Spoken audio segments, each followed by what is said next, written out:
Okay, so for this video, we will have installment liquidation. Last video natin, so we have already discussed what are the processes na ina-undergo pagka nag-liquidate tayo ng isang partnership. So, the same happens, or the same processes, yung pinagdadaanan natin kapag ka-installment liquidation. So, sabi nga natin, just as a review, how do we liquidate? So, first, we have to realize our non-cash assets. So, by realization, it means that all our non-cash assets are converted into cash. And any gains and losses are divided among the partners using their profit and loss ratio. Then, after the realization, ibig sabihin nun, all of your assets are already cash.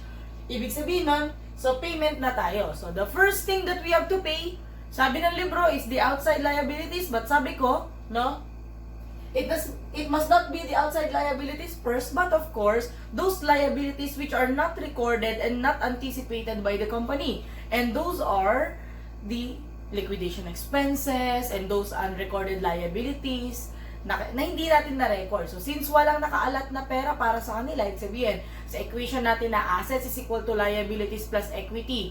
So, wala sila dun sa, walang nakaalat para dun sa liability. Ibig sabihin, so, ito, yung unanticipated and unrecorded liabilities na kailangan nating bayaran ay mababawas directly sa ating equity account. Okay? So, first thing that we must pay is the unanticipated or unrecorded liabilities. And they are treated as losses of the partnership and are deducted among the from the partners' capital accounts using their profit and loss ratio. So, then next, yung sinasabi na ng book natin that upon payment, the first thing that we should pay is the outside liabilities or those liabilities which are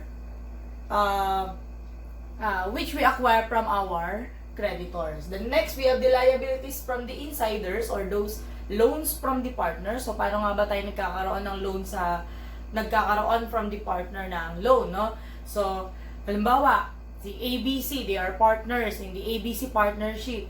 Tapos, may dumating na kontratista. Hindi hawak ni B yung pambayad dun sa kontratista na kailangan bayaran ni partnership. But then, may dala halimbawa si B na kanyang personal checking or dala niya yung mga personal checks niya, then ayun na lang yung in-issue niya, no, in behalf of the payment of the partnership. So, ang nangyari, kumbaga, nagpaluwal si B, ibig sabihin, dahil hindi naman niya talaga intention na i-invest yung pinaluwal niya na yun sa partnership, yung binigay niya na yun from his personal funds must not be part of his capital, but rather, partner loan. Okay? So, that will be a loan from a partner. And on the part of the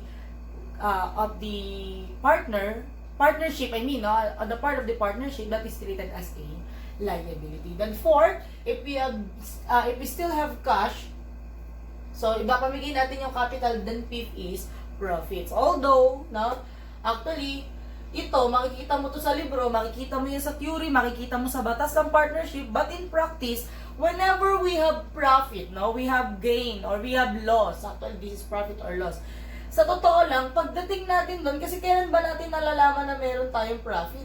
Di ba, upon realization, pag nagbenta ka ng non-cash asset mo, let's say, for example, you have a land whose value on your books is 1 million. You sold it for 1.5 million. Okay? Therefore, there is a gain of how much? Okay, so we have a gain of 500,000. And that 500,000, should you wait until the end of the liquidation process to distribute the 500,000? Of course not, di ba?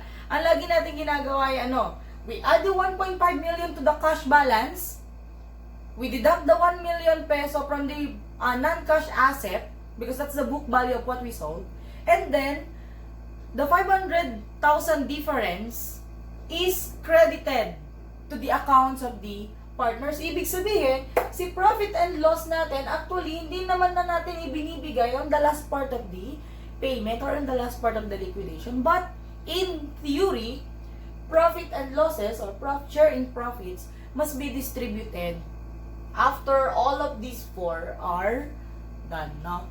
Or are paid already, okay? So, ganun yung ginagawa natin. In lump sum liquidation, as a review, you cannot go to payment unless you are done with realization. Ibig sabihin, pag nag-realize ka ng asset, i-realize mo munang lahat. Kasi nga sasabi natin, lump sum. Ibig sabihin, isang bagsakan lang natin siya.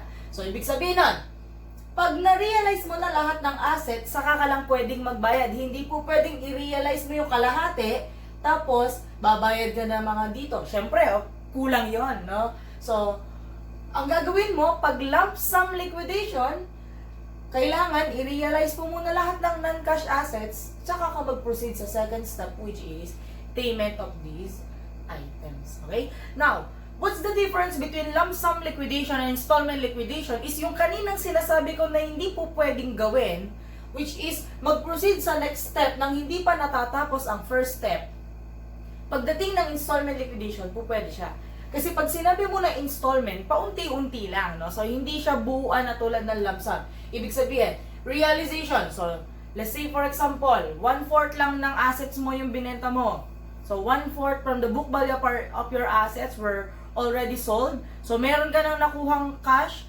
Then, sabi mo, meron ka naman ng hawak na cash. Sige na, ibayad na natin dito. Ibayad na natin dito. Oh, yung mga hindi pa natin kayang bayaran, saka na pag nag-realize ulit. So, that is allowed, no? Kasi nga sabi natin, the liquidation process is done in installment.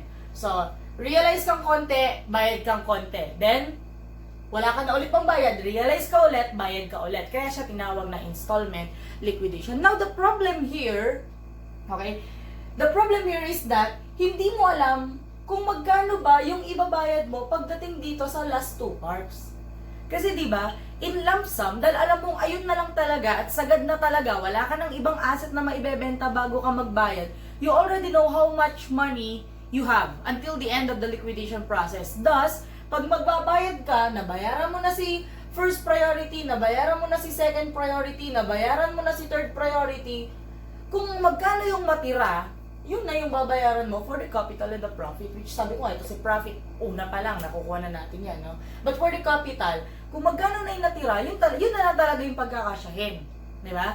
Pero pagdating ng installment liquidation, ang problem natin dito is, konti lang yung cash natin kasi hindi natin nirealize lahat. Tapos gusto nating magbayad. Ang tanong ngayon, kung may binayaran ka nito, nagbayad ka nito pero konti lang, nagbayad ka nito pero konti lang, may natira kang pera pero hindi enough para mabayaran yung capital ng partners, paano mo malalaman kung magkano lang yung dapat mong ipamigay sa kanila? Okay? So, meron tayong dalawang method. Paano natin malalaman magkano ba talaga ang dapat na ipamigay? Bakit ma'am kailangan malaman pa yung dapat na ipamigay? Di ba pwedeng kung magkano na yung cash, ipamigay na agad? No? So, what's wrong, no? Na ipamigay yung natitirang cash, hindi mag-realize na lang ulit. So, sabi kasi natin dito, no? Pag hindi natin, let's say for example, meron kang natirang 20,000, but the capital of the partner is still 200,000. So, you only have 10%, no?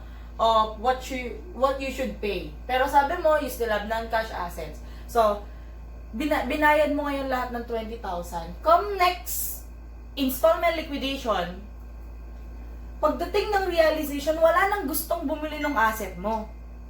Okay? So, sabi mo, sige, after 2 months na lang pag magli-liquidate. Eh ngayon, pagdating ng mag-liquidate ka na ulit, binebenta mo yung asset mo, walang gustong bumili. Ibig sabihin, from its book value of how much, ang marirealize mo ay zero. Kasi nga, walang gustong bumili. Wala nang value yung asset. Tapos sabing ganun nung pinagre-rentahan ng building nyo, ng partnership nyo. Kahit po under kayo ng installment, ng liquidation, syempre, dahil ginagamit yung building, babayaran nyo. So, meron ka ngayong unrecorded liabilities or unanticipated liability na hindi mo pa agad na i-record before. So, may kailangan kang bayaran. At dahil wala na nga kayong pera, dahil sinagad mo sa mga partners nung unang installment, okay? So, ano mangyayari? Dahil kailangan yung magbayad, i-invest nyo pabalik yung binigay sa inyo. Diba? So, ibig sabihin, parang naglalaro lang, diba? Isipin mo, pinamigay mo, tas nung nagkulang ka, pinababalik mo. So, sabi natin ganyan, para maiwasan natin yung ganong scenario, kailangan nating computein talaga ng maayos, magkano lang ba sa perang hawak natin ang dapat nating ipamigay para masustain pa natin yung susunod na installment. Para may matira pa tayo na pambayad ng mga brokers kapag nagbenta tayo ng panibagong non-cash assets. At paano kapag meron pa tayong mga babayaran na unanticipated and unrecorded liability. So, dun napapasok ngayon, sabi natin, pag installment liquidation ka, in order for you to compute and to know how much should you give to your partners na hindi maapektuhan yung next installments mo, so we have two methods. So, dito napapasok si Schedule of Safe Payments and si Cash Priority Program. So, discuss lang natin, ano ba si Schedule of Safe Payments? So, from the name, no? Schedule of Safe Payments, ibig sabihin, at the end of this schedule, you will see how much money is safe to distribute to the partners. So, sasabihin niya sa'yo, eto, i-distribute mo to. Safe na to. Safe in what sense? Safe siya in a way na pag ito dinistribute mo, hindi mo na to babawiin sa mga partners mo. Bakit? Paano mo nasabi na hindi ka na talaga babawi? Because in Schedule of Safe Payments, you're always assuming the worst possible scenario. Okay? So, you are assuming the worst possible scenario. And all of the processes that you undergo here in the Schedule of Safe Payments are in the most conservative way. Ibig sabihin, ito na yung pinaka-worst. Pagdating ng Schedule of Safe Payments, ano ang makukuha mong result sa dulo? You will see how much should you pay, and you will see who among the partners should you distribute cash. Okay? Pagdating natin ng Cash Priority Program, from the name Cash Priority, ibig sabihin at the end of this program, at the end of this schedule, you will see sino ba ang dapat na priority nating mabigyan ng cash. Okay? So, ang nasasagot nito, sino? Pero hindi niya kayang sagutin directly kung magkano. So, maraming magko-contest nung sinasabi ko na yon, kasi sabi nila, pag naman daw nakikita sa Cash Priority Program, pwede namang malaman kung magkano na yung ibibigay. But the problem is, ito kasi, dependent itong Cash Priority Program. Pag hindi niya sinabi sa'yo na ang ipamimigay niya halimbawa ay 20,000, hindi niya masasabi sa'yo kung kanino mapupunta si 20,000. Kasi dito, kay Cash Priority Program, whether the company or the partnership has cash or wala, pwede mo siyang gawin because this is based on the maximum loss absorption balance. Parang kumbaga sabi niya, kung may matirang pera, ito yung unang bibigyan. May tira ba? So hanggat hindi sinasabi kung may tira ba, hindi niya masasabi sa'yo kung magkano yung kailangan mo ibigay. Because hindi lahat ng priority nasusunod. Okay? Hindi sinabi na priority 1, 20,000 must be paid to partner 1. Sabi niya, ang problema, ang cash mo lang pala 18. Di ibig sabihin, kung hindi niya alam na 18 lang yung cash, ang sasabihin niya 20, which is wrong. Okay? So without the given or without the knowledge of how much cash is the partnership allowed to distribute, this Cash Priority Program will not tell you how much will each partner receive at the end of each installment. Okay? So, for this video, let's have first schedule of safe payments. So, how do we start with schedule of safe payments? In the book, so tuturuan kayo dyan, you start with the capital. So, after getting the capital, you will add or you will deduct whatever the loan balance is. So, meron kasi tayong dalawang klase ng loan. If you still remember, we have loans receivable and loans payable. But in the partnership books, pag binigyan kayo ng problem, ang ibibigay lang sa inyo niyan, pangalan ng partner, apelyido ng partner, comma, loan.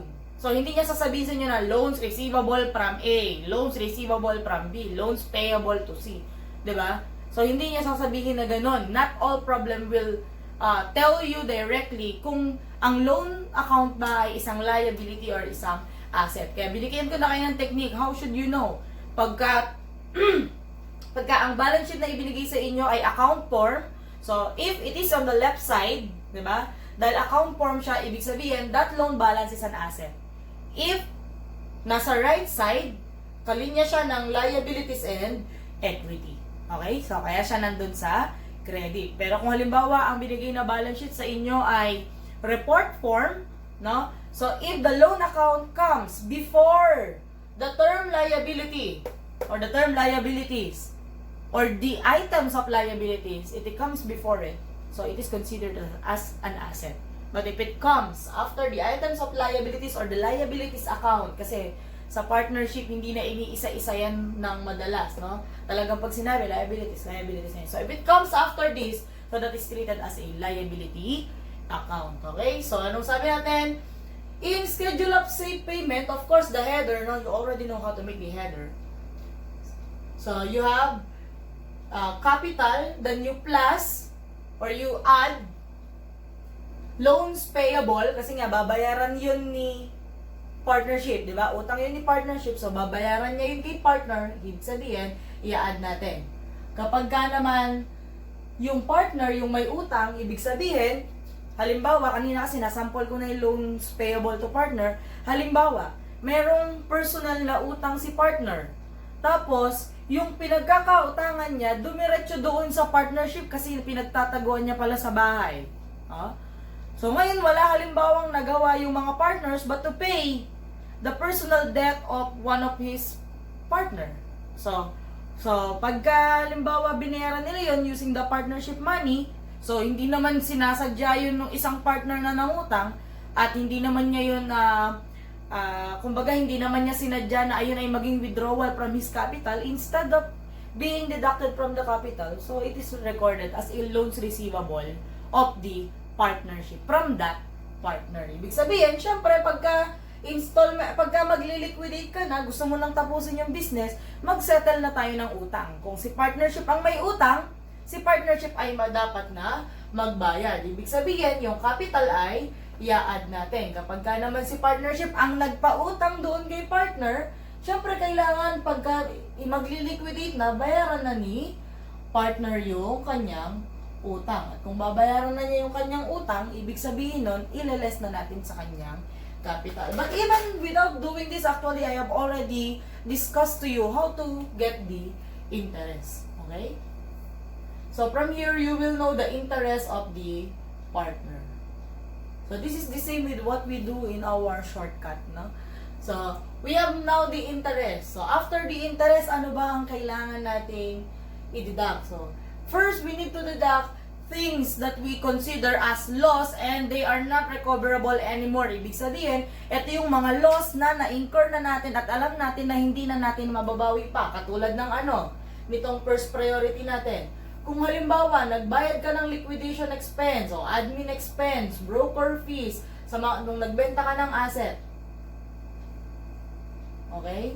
So, we have your liquidation expenses. In higher accounting, in higher partnership, along with the liquidation expenses and some of the losses, no, so you also recognize the remaining value of your patent, the remaining value of your goodwill, okay? So those two intangible things and your prepaid expenses, let's say for example, prepaid rent, di mo naman na yung mabebenta and kapag nakakontract ka kasi pag halimbawa nakakontract ka, ang contract mo halimbawa ay 5 years, nakaka 4 years ka pa lang, magli-liquidate ka na.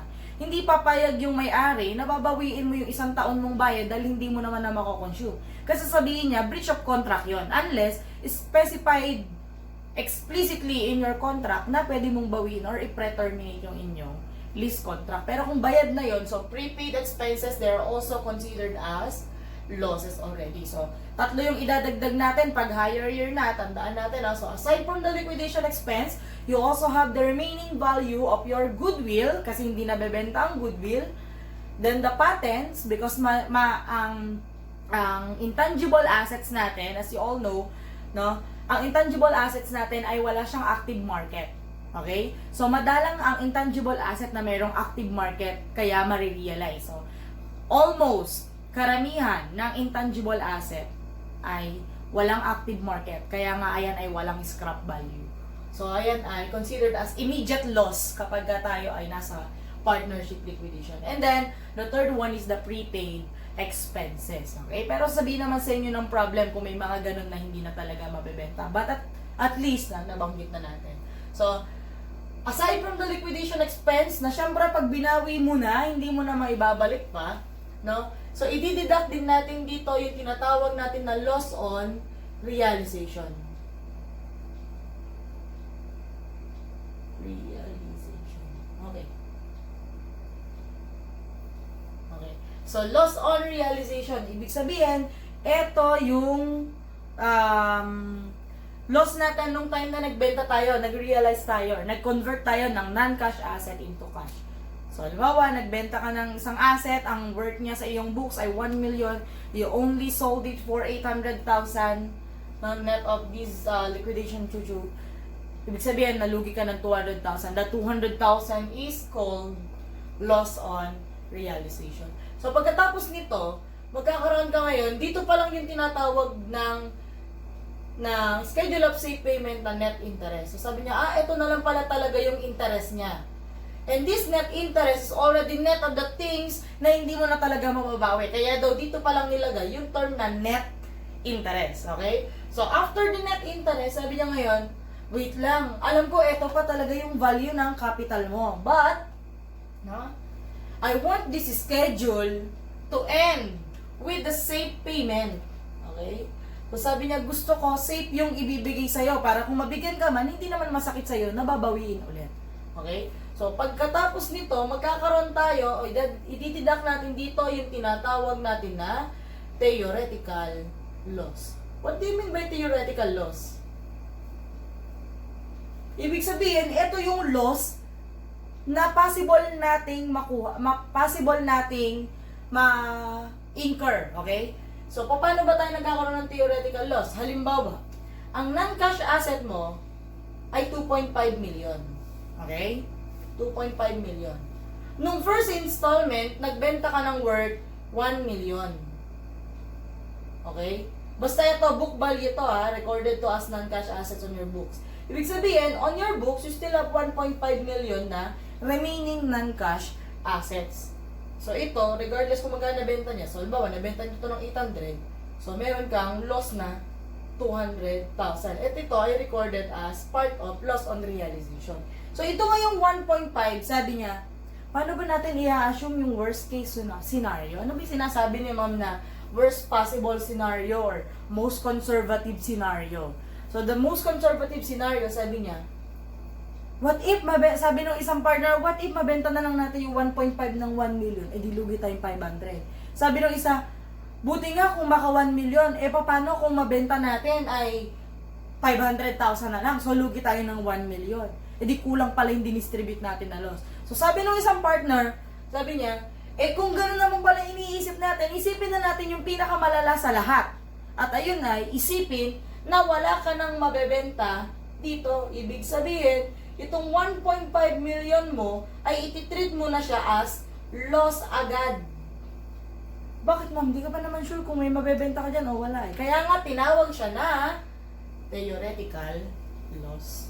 Okay? Kaya siya tinatawag na theoretical loss kasi yung loss na yan, hindi pa talaga nare-realize. Unlike ito, this is realized loss. Ito, theoretical loss kasi loss lang yan in theory pa lang. Okay? Pero, napaka-conservative natin, sabi natin, wala na talaga tayong makukuha. So, ibig sabihin, when you say theoretical loss, no?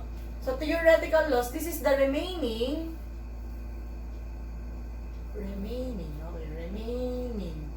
book value of unsold non-cash assets. Okay? So, in this case, sa sample natin dito, the theoretical value is 1.5 million. And the partners should assume that this 1.5 million pesos will realize not a single peso, not even a single peso. Sabi nila, sobra naman yun, imposible naman yun. No? Sabi niya, kaya nga worst possible scenario. Kasi, anong sabi nila? At least, kung magkatotoo man, no? Kahit medyo imposible siya, at least kung magkatotoo man, okay lang yun. Kasi na-assume naman na natin siya di kung ano man yung pinamigay sa atin, yun na talaga yung ating matatanggap. Kasi, wala na pala tayong makukuha sa susunod.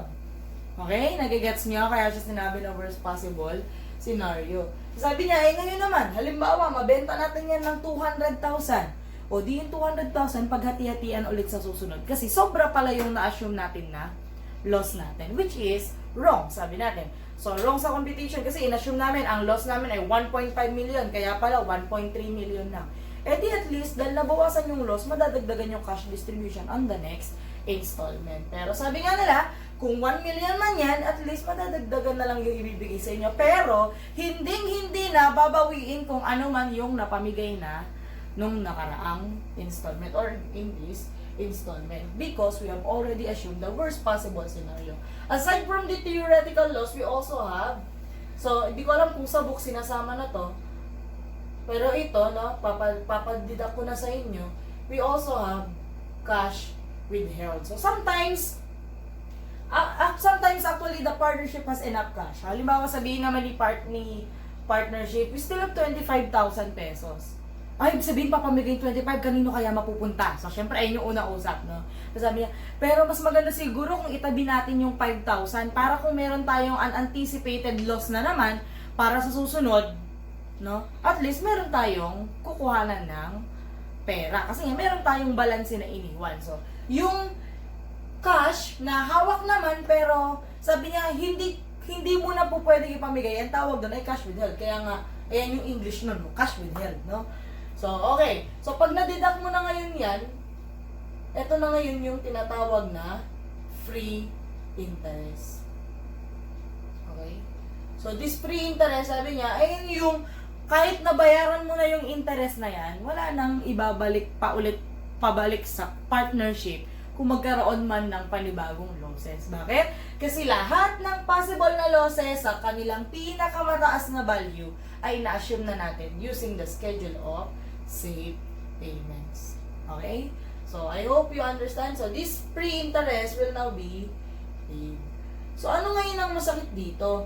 Bakit ako, no, personally, hindi ko pinagagamit yung alinman sa dalawa na to? No? Ang masakit kasi dito, after paying this, you will start again with the capital after this. Okay? So, let's say, your capital balances is 30, okay, 40, and 50. Tapos nagkaroon ng pre-interest, halimbawa, ang nabayaran lang ay si 50, nabayaran ng 15. Okay? So, pagdating dyan, so you have your 30, you have your 40, you have your 35. Okay? So, ito na ngayon yung magiging panibago mo dito. Ibig sabihin, hanggat pala hindi mo nakukuha yung first installment, hindi mo malalaman kung magkano yung gagamitin mong beginning balance on the second installment. But then, yun talaga yung process nito. Okay? So, let's have example on the problem.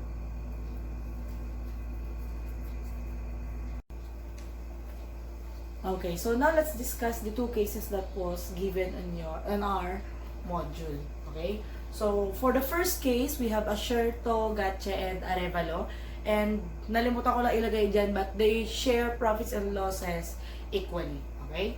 So, for Asherto, so binigay sa atin dyan yung ating balance sheet in an account form.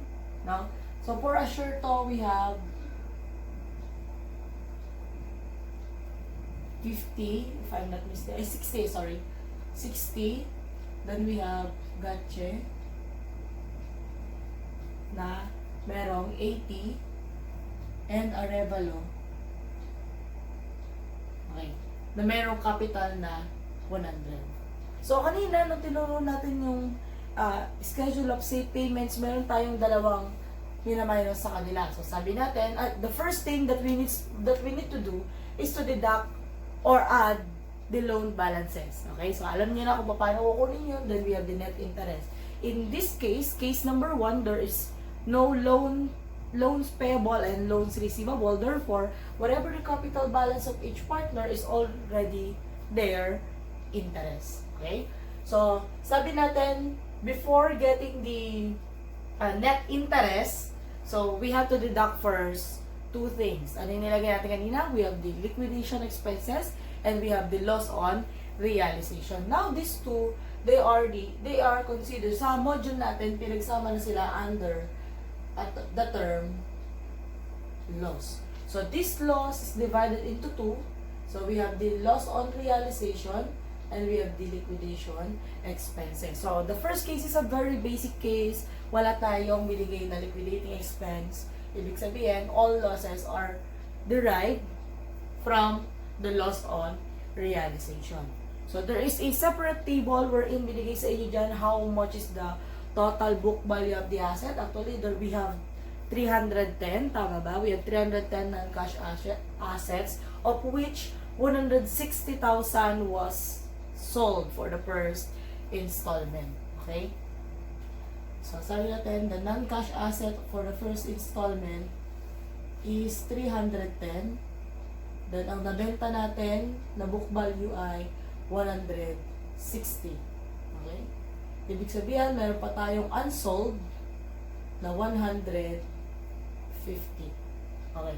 Sa nabenta natin na 160, ang loss natin ay 30. Bakit? Kasi nakalagay din dyan, no? Nilagay naman natin kung magkano na-realize natin. And upon selling 160,000 worth of non-cash asset, we only realize 130,000. Okay? So, we have a loss on realization of 30. So, ito 30, wala naman tayong binigay na liquidation expenses. Ibig sabihin, the total loss that we should deduct from their interest, remember, this is already interest na nagkataon lang, wala tayong loan balances. Okay. So, we have 30. And since the profits and losses is to be divided equally among all partners, so we have here 10 each. So, we have here minus 10, and minus 10. Therefore, their net interest, ito na yung kanilang net interest. So, the net interest for Assurto is 50, for Gatche we have 70, and for Arevalo we have 19. But, hindi pa dito nagtatapos ang ating schedule of safe payment. Sabi natin, ang na-consider pa lang natin on this first part is the loss that we cannot recover anymore. Okay? So, meron pa tayong tinatawag na possible loss. Ibig sabihin, ito yung loss na possible ma-acquire, pero possible din namang hindi natin ma-acquire. So, kanina, meron tayong nilagay dyan, no, under the net interest, we have two items that is recorded under possible loss. And those are what we call the theoretical loss and the cash withheld. Anyway, sa inyong module, nilagay ko pa dyan kung ano-ano yung magiging part ng cash withheld. Yung cash withheld natin ay for future liquidation expenses and anticipated unrecorded liabilities. Ibig sabihin, alam natin na meron tayong hindi pa nare-record yung liabilities, pero alam natin na may maniningil sa atin. Like katulad nung binigay ko example kanina, rent, 'di ba? So habang kung halimbawa wala naman tayong bayad pa doon sa ating lease contract, sa ating rent contract, kapag ka ikaw ay nag-installment liquidation, you know that the process of your liquidation will be much longer than that of lump sum. Ibig sabihin nun, kung may tumakbo pa na isang buwan, no? So, babayaran mo pa yun. So, you haven't recorded the liability yet because you haven't accrued your expense, your rent expense yet, pero alam mo na darating siya. So, kaya ang ginagawa natin is withhold natin muna yung cash. So, kung meron man tayong cash na 30,000, kung ang 10,000 doon ay pambayad ng rent, so we withhold na natin yung 10 na yun dahil for next month, gagamitin natin siya. Kaya hindi siya po pwedeng ipamigay. Okay? So, kasama din dyan yung future liquidating expenses kung meron ka pang ibebenta or mga babayaran kapag ka nag-realize ka or habang nagli-liquidate ka, yung mga binabayaran mo na nag-estimate ng ganito, magbebenta ng ganito, so yung mga commission nila, they are treated as liquidation expenses. Right? O kung may binabayaran ka din ng ibang accountant, kung hindi naman kayo lahat CPA sa partner, 'di ba? So may babayaran kayo ng accountant na magli-liquidate, yung manager niyo na papasahurin niyo pero hindi pa rin na accrue yung salary niya, 'di ba? Okay. So, we have the theoretical loss. The theoretical loss I have already discussed kanina. The theoretical loss is the remaining book value of the unsold non-cash assets. So, kung ito, sinod na natin, we have our non-cash asset at 310,000. Ang binenta pa lang natin during the first installment is 160. Therefore, the book value of the unsold assets at the end of the first installment is still 150. So, assuming the worst possible scenario, assuming the most conservative scenario, this 150,000 is as if, no? As if wala nang marirealize kahit piso. So, this will now be part of the theoretical loss. So, wala namang pina-anticipate sa ating na ibang expenses, wala din pina-withhold based on the problem. Therefore, our possible loss is 150. Okay? So, apat yan ha. So, yan, loss, possible loss. Kasi napansin ko yung module pala natin, naka-shortcut pa na, naka-compress pa siya. So, let's divide 150 possible loss among all the partners. So, we have 3 partners. Therefore, each partner will share 50,000 on the theoretical loss. Ibig sabihin, the free interest or what we call the safe payment for each partner. So, for Assurto, wala pa siyang marireceive. For Gatche, she will receive 20 and for Arevalo, she will receive 40. Okay. So, paano natin ma-check kung tama nga ba talaga ito? So, we have a way to check kung tama nga ba na 60 yung dapat natin ipamigay. So, that is to know how much cash balance is available for distribution to partners. So, how are we going to solve that? So, we have to begin with the beginning cash balance. So, how much is the beginning cash balance? So, on our balance sheet, there is given cash balance before the liquidation at 10,000 pesos. Upon realization of the non-cash assets, okay, so we have realized 130. Kaya nga yung 160 na binenta natin, nag-incur ng loss na 30. Okay? So, syempre, naging cash na yan. So, madadagdag na yan sa ating cash balance. But then, meron tayong liabilities. What's the cool thing about liabilities is whether it is paid in installment or paid in full, kailangan nating itabi lagi yung full amount niya bago ka mamigay sa partner. So, magkano yung liabilities na nakarecord dyan? We have recorded liability in the amount of 80,000 pesos. Ibig sabihin yan, ang point ko dun sa sinasabi ko kanina, no? Kung bayaran mo yan ng 80, i-deduct mo dyan ay 80. Ibig sabihin, ang makukuha mong cash balance available, okay, ay 10 plus 130, this is 140, minus 80, this is 60, which is actually 20 and 40. Ibig sabihin, this is how I should divide the 60,000 available cash. 20,000 for Gatche and 40,000 for Arevalo. Ano yung sinasabi ko kanina na kung hindi babayaran ng buo? Kasi diba, kung hindi siya babayaran ng buo, we still have here 10. We have 130. Assuming that the amount of the liabilities to the outsider that was paid on the first installment is only 50,000 and not the whole 80,000. So, syempre, magbabayad ka ng 50 na liabilities, ibig sabihin, tatanggalin mo sa cash mo. So, paano naging pareho? Eh, ito, 80 yung dinidak, ito, 50 lang yung dinidak. So, dito na ngayon papasok si cash withheld. No? Kasi alam mo na may utang ka pa. Sa tingin mo, ikaw na may utang pa. Hindi mo sigurado at gusto mong i-assume na wala ka na makukuha. Bakit ka mamimigay ng pera sa mga partners agad? So, what we do, kung alam natin na meron pa tayong utang, no? Ito yung tatawag natin na anticipated but unrecorded or unpaid, no? Unpaid liabilities. So, meron pa tayong 30. So, magdideduct ka din dito ng 30. Pero, ibis na nakadeduct siya as liability, dinideduct natin siya as cash withheld. Cash withheld for what? For liability. So, ako, lagi ko na lang tinuturo, whenever you will deduct liabilities, no, from the balance, when you are getting the cash available for distribution to partners, kahit bayaran mo yan ng buo, kahit bayaran mo yan in installment, deduct mo na yung buong amount niya. Kasi ang point dyan, kahit mag-installment ka, bayaran mo yung 50, yung natitira mo, i-withhold mo din yung cash. Para sa susunod na installment, siguradong mababayaran mo siya. Okay?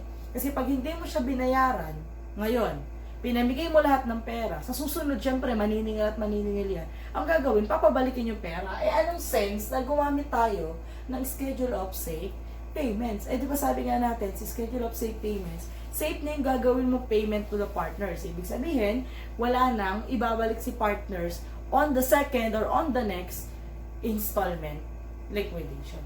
Okay? So, ganun din yung nangyayari. Hindi yan, 80 din yan, ayan din yan, no? So, 60 din to. Okay? So, that's a way to check kung tama ba yung pinapamigay natin. So, I assume tama naman kasi kinonsider naman na natin lahat na kailangan natin i-consider. 4 lang naman yung mahalaga. Now, for the second installment, So, kailangan mo ngayong alamin kung magkano ba yung magiging interest pa ni Asherto, ni Gatche, at ni Arevalo. So, dito, ang net interest nila, kasi ito nga, sabi ko sa inyo, no? Itong loss na to, the loss of realization and the liquidation expenses, these are losses na hindi mo na mababawi kahit na ano pang gawin mo. Unless, magkaroon ka ng gain sa mga susunod. Diba? Pero ibig sabihin ko kasi, itong loss na to, dun sa asset na nabenta to. So, kung sa susunod magkakaroon ka ng gain, ito, hindi ayun yung the same thing na binawi mo. Okay? So, yun yung point ko dito. So, we will start with 50, 70, and 90. But the thing is, on the second liquidation, no?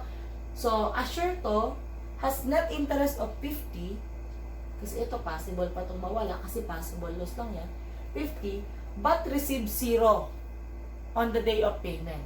Ibig sabihin, dahil wala pa naman siya nare-receive, her interest will remain at 50. However, Gatche, whose net interest is 70,000, already received 20,000. Okay? On the first installment. Ibig sabihin, the remaining interest is already at 50. Okay? Net interest 70, binayaran na sa kanya yung 20, ang natitira na lang niya ay 50. Next for Miss Arevalo, we have 90, pero binayaran mo ng 40, so ang natitira pa rin ay 50. Okay? So now, let's deduct the losses. Okay? Kita ko. So, let's deduct the losses. So, for the second month, or for the second installment, so wala naman tayong tinira, di ba? Pinamigay natin tong buong to. So, we'll begin with cash of 0. And then we have cash from realization for minus 48. So, the loss was, okay, 36. So, yung loss na hatiin natin dito ay 46. Okay. At 36. So, divided by 3, we have 12. Just 12. Okay. Therefore, meron dito 38. Okay. Then, hindi pa dyan tapos yun kasi loss pa lang. We still have the possible loss.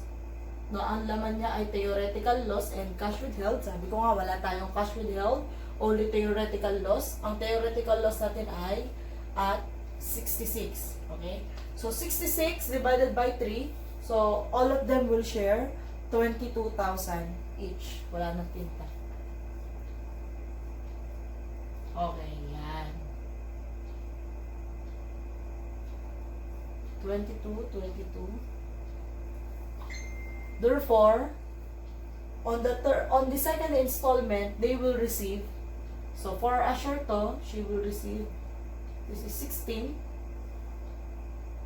Okay, 16 and 16. A total of 48,000, which is eto rin yun. So diba, 0 plus 48 is equal to 48.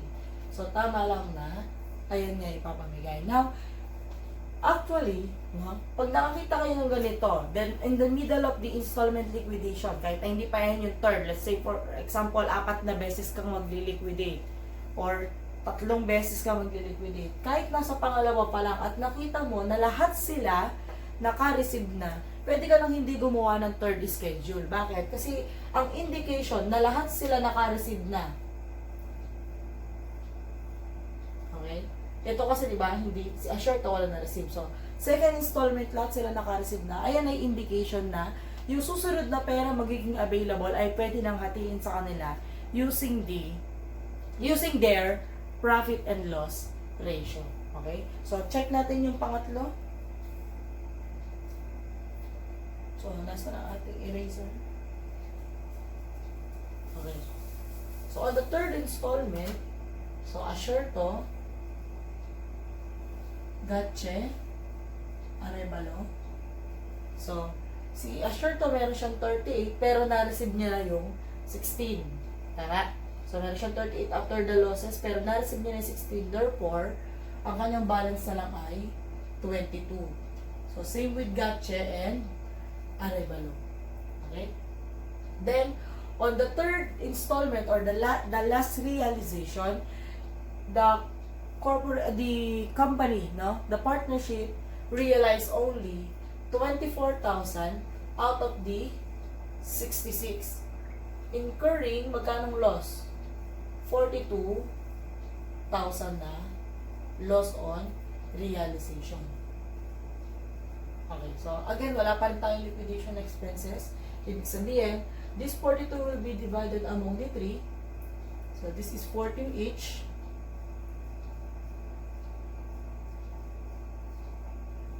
Ibig sabihin, Assurto will receive 8,000, same with Gotcha and Arrival. So a total of 24,000, which pag sinolve din naman natin using this, no? The cash balance.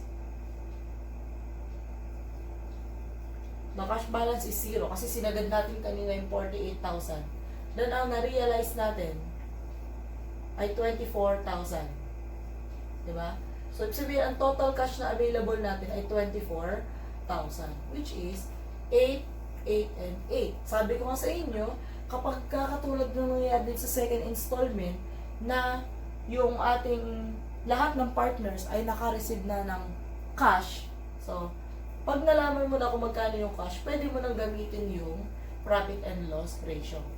Okay? Dito lang ha, pag na-receive na, pag tatlo sila, or lahat ng partner naka-receive na, pwede nang gamitin yung profit and loss ratio when dividing the next cash available. Like this, 24,000, tatlo sila, equal ang hatian. So, 24 divided by 3, each of them will receive 8,000 even without doing this. Yun na, nasa taas na. Okay?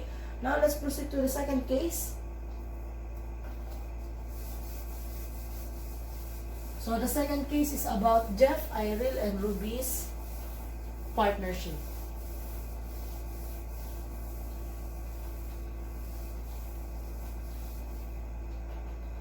So, for this partnership, makikita natin merong isa sa kanila, one of the partners, have a loan balance. And that loan balance, which is recorded on the right side of an account form balance sheet, it indicates loans payable on the part of the nasa corporation na ako agad. So, that's a loans payable on the part of the partnership, meaning idadagdag natin. So, to get the interest, so we have here J, I, and R. Wala tayo na ibang pen.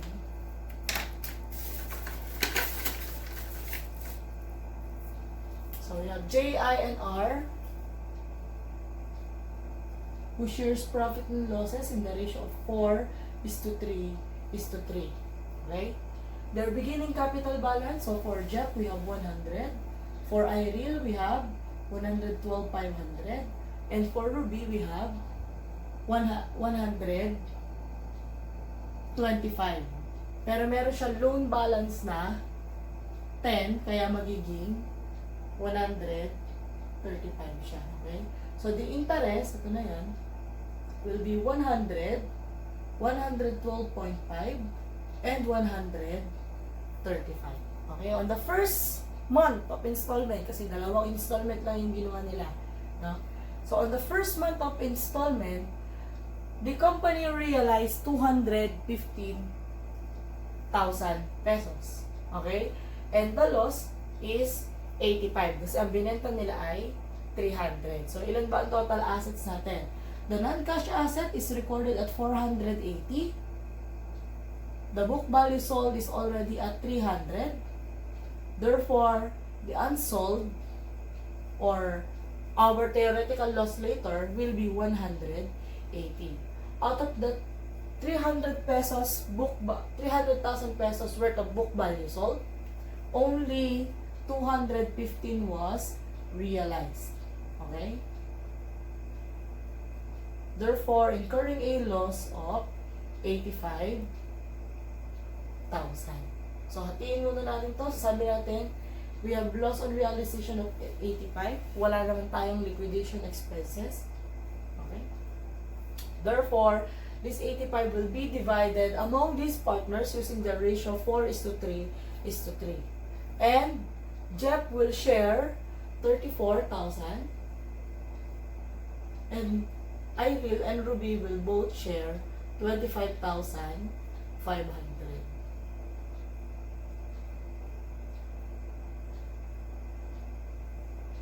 Okay. So their net interest after the losses is, this is 66, this is 87, and this is 109,500. Okay, now let's go to the possible loss. The possible loss is still at 180. This is the remaining value of the non-cash assets which are still unsold as of the moment. So this is 180. Wala din binigay na cash withheld. Okay? So, zero yung ating cash withheld. Ibig sabihin, the possible loss of 180 will be divided among them, again using their profit and loss sharing ratio. So, Jeff will share 72. Irene will share 54. Same with Ruby. Okay? So, eto na ngayon. Their pre-interest ito, negative 6. Then ito, we have 33. Then ito, we have 55.5. Anong problema ngayon? So, dapat sana tapos na tayo. But unfortunately, there is another type of possible loss. And that is the absorption of capital. So, ito, hindi na mahalaga dito kung solvent ka or insolvent. No? So, syempre, pag hindi sinabi dito, matik na yan. Ina-assume na natin na insolvent na yung partner. Sabi nga natin, nasa schedule of sale payment tayo, unless explicitly sabihin ng problem that Jeff is solvent, so hindi natin papakialaman yung kanyang negative. Pero kung wala namang sinabi na siya ay solvent, ibig sabihin, treated as unsolvent, Irene and Ruby will absorb his loss. So, to absorb it, so, dahil pareho naman sila, 3:3, so equally. So, this is negative 3 and negative 3. So, at the end of the first liquidation, Irene will receive 30,000 and Ruby will receive 52,500 or a total cash of 82,500. So, recheck lang ulit natin kung tama ba na 82,500 yung ipapamigay natin. Our beginning cash balance is at magkano? 20. Then, our cash realized from sale of non-cash asset, we have 215. But then, we have a recorded liability of 152,500. Okay? So, pag sinabi yan, 235 minus 152,500. So, you will get 82.5. So, tama lang yung ating distribution. Okay. So, kanina siguro sa inyo, merong nakapansin, no? Na yung nilalagay lang din naman natin na interest on the next installment is actually the possible loss. Pero bakit hindi ko sinabi sa inyo na gawing shortcut iyon? Kasi nga, ito yung ganitong scenario. No? Kasi kung halimbawa, sabi ko, possible loss, ito na lang ilagay ninyo. Eh, ang net interest talaga ni Jeff ay 66. 66 lang, hindi naman 72. Kaya nga siya nag-negative dito. No? So, pag kasi nagkaroon tayo ng absorption, naiiba na yung figure natin sa interest. Kaya wag nyo na lang gamitin yun nandito. Kaya hindi ko na rin tinuro. Baka lang may nakapansin kanina. Okay? So, we have the interest of 66. Wala namang naibigay sa kanya. Ibig sabihin, ang interest nyo on the second installment is still at 66. For Irene, ang net interest niya after the losses is 87. Ang nabigay na sa kanya ay 30. Ibig sabihin, may natitira pa siya na 57. Then for Ruby, her net interest after the losses is 109,500 and she already received 52,500. Okay? Therefore, meron pa siyang natitira na 57,000 din. Okay?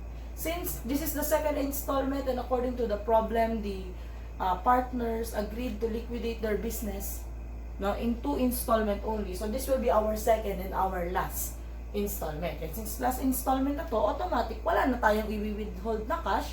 Kasi ba't ka pa mag-withhold? Eh, gusto mo na tapusin, di ba? wala ka na rin theoretical loss kasi wala ka naman ng natitirang book value ng asset na still unsold. Kasi nga, dulong liquidation na to, so lahat syempre, ibebenta mo na. So, from the unsold book value of non-cash assets of 180, the partners only realized 107,500, no? So, magkano ang loss natin? So, meron tayong loss na 72,500. And this 72,500 will be divided among the partners using their profit and loss ratio. Okay? So, ito pa rin i-divide natin, hindi yung cash. Okay? Bakit? Kasi on the first installment, hindi lahat sila ay naka-receive ng cash. So, ginagawa lang natin yun kapag sa SSP na lahat sila ay naka-receive na ng cash. So, 72,500 times 40% times 30% and 30%. Jeff will share 29,000. Irene will share 21,750. And same with Ruby, 21,750. Ibig sabihin, on the last installment, Jeff will receive 37,000. Irene will receive 35,250. Same with Ruby, 35,250. And when combined, this is a total of 107.5. Or simply, the cash beginning of 0, kasi sinagad natin yung 82.5 kanina, pinamigay na natin. So, wala na tayong beginning balance ng cash, plus the amount realized from the sale of non-cash asset, which is 107.5. Okay? There were no liquidation expenses paid, so wala tayong dideduct dito. There were no more liabilities because all of the liabilities were deducted from here. No more cash withheld, no? No more cash withheld because this is the end of the liquidation. No more theoretical loss. Okay, therefore, the total cash available for distribution is really 107,500. So, yun na rin yung ibibigay natin. So, that is the end of our schedule of safe payments. So, the next video, we will have cash priority program. So, ulitin ko lang, on the schedule of safe payments, we are assuming the worst possible scenario wherein all of the unsold book value of non-cash assets is treated as theoretical loss listed under the possible loss. Okay? On the pre-interest, the free interest represents the safe payments unless on the pre-interest row, no, someone got a negative balance or a deficit, no? So, pag meron deficit, pa-absorb mo na muna. Then, whatever the result at the end, that will be the safe payment. Okay? So, that is our schedule of safe payments. We know how much and we know who shall receive the cash.